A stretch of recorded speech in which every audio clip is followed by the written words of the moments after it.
L'autre jour, chez Space Cowboy, je discutais avec Cyril des jeux qu'il avait édités ou dont il avait fait une version française chez Istari. Et on s'est tous les deux mis d'accord sur le fait qu'on avait tous envie de rejouer à Endeavor.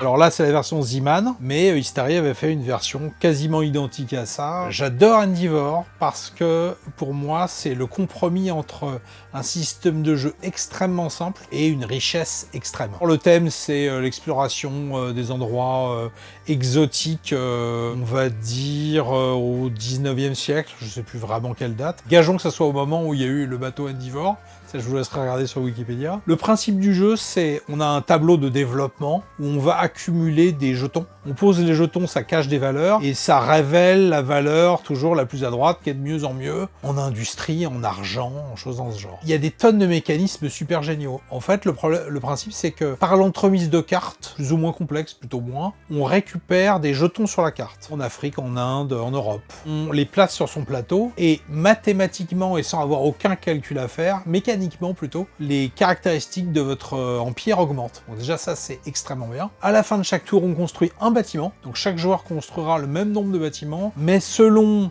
sa capacité de construction, on en construira un meilleur ou un moins bien. Et ça aussi c'est extrêmement simple. Pareil, dans la plupart des jeux de ce type-là, il y a de l'argent. Là ça se passe pas du tout comme ça. On a un certain nombre d'actions qu'on dépense, et c'est ces ressources qui permettent de ramener des actions. Et la dernière chose qui me plaît extrêmement beaucoup dans ce jeu, vu l'époque historique auquel on s'intéresse, on parle de l'esclavage, vraiment beaucoup. Et l'esclavage donne des bonus, bah oui. Sauf que le principe, c'est qu'à un moment, l'esclavage est aboli, et là on se prend le contre-coup de tout ce qu'on a fait comme mauvaises actions dans la partie. Ça ne fait pas de négationnisme en disant « Ah ben non, par exemple quand on est en Puerto Rico, où les colons qu'on fait venir, ils sont noirs et on les paye pas, mais c'est des colons, hein, et la couleur a été choisie au hasard. Endeavor a eu droit à une version Kickstarter, qui est alors en effet plus belle, mais aussi avec plein de modules d'extension à l'intérieur. C'était il y a 2 ans à peu près, et là j'ai appris, pas plus tard que tout à l'heure, qu'il y a la version française du KS qui sortira